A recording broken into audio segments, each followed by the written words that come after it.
নমস্কার বন্ধুরা, আজকের টেক মাহিন্দ্রা তাদের কোয়ার্টার 1 রেজাল্ট পাবলিশ করেছে। চলো দেখে নেওয়া যাক। প্রথমে আমরা ফিগারটা চেক করব। এখানে ফিগার মিলিয়নে আছে, আমরা সেটা কোটিতে কনভার্ট করব। এরপরে আমরা সিকোয়েন্সটা চেক করব।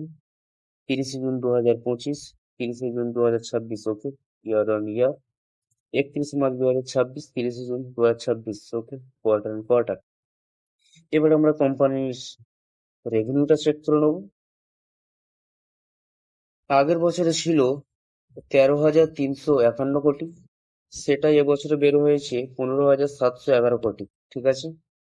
কোম্পানি ইয়ার অন ইয়ার প্রায় 17 থেকে 18% মতন গ্রোথ বাড়িয়েছে, যেটা একটা খুব ভালো ব্যাপার। এবং আগের কোয়ার্টারে ছিল 15,076 কোটি, সেটা এই কোয়ার্টারে বের হয়েছে 15,711 কোটি। ঠিক আছে। কোম্পানি কোয়ার্টার অন কোয়ার্টার প্রায় 4 থেকে 5% মতন জাম্প দেখিয়েছে। ঠিক আছে। কোম্পানি রেভিনিউ খুব ভালোই নিয়ে এসছে। এবার আমরা কোম্পানির টোটাল এক্সপেন্সটা একবার চেক করে নেবো। আগের বছর এক্সপেন্স হয়েছিল প্রায় 11,951 কোটি, এবছর সেটা হয়েছে 13,559 কোটি। ঠিক আছে। আগের বছরে ছিল 13,080 কোটি, এবছর সেটা হয়েছে 13,559 কোটি। ঠিক আছে। এক্সপেন্সটাও আমরা চেক করে নিলাম। এবার আমরা কোম্পানির প্রফিটটা চেক করব।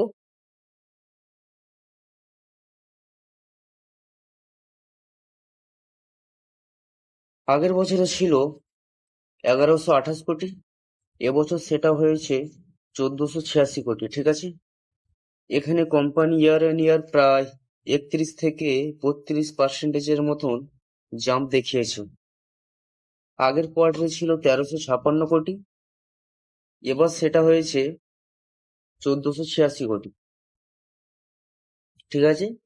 কোম্পানি এখানেও প্রায় 10%-এর আশপাশে জাম্প দেখিয়েছে, খুব ভালো দিক। এবার আমরা কোম্পানির ইপিএসটা একবার চেক করে নেবো। আগের বছরে ছিল 12 টাকা 87 পয়সা, এবারে সেটা হয়েছে 16 টাকা 53 পয়সা। ঠিক আছে। আগের কোয়ার্টারে ছিল 15 টাকা 27 পয়সা, এবার সেটা হয়েছে 16 টাকা 53 পয়সা। ঠিক আছে। টেক মাহিন্দ্রা প্রতিটা ক্ষেত্রেই তাদের গুরুত্ব বজায় রেখেছে এবং সত্যি টেক মাহিন্দ্রা খুব ভালো রেজাল্ট নিয়ে এসছে। তবে দেখা যাক মার্কেট এই শেয়ারটির প্রতি কেমন রিয়াকশন দেখায়।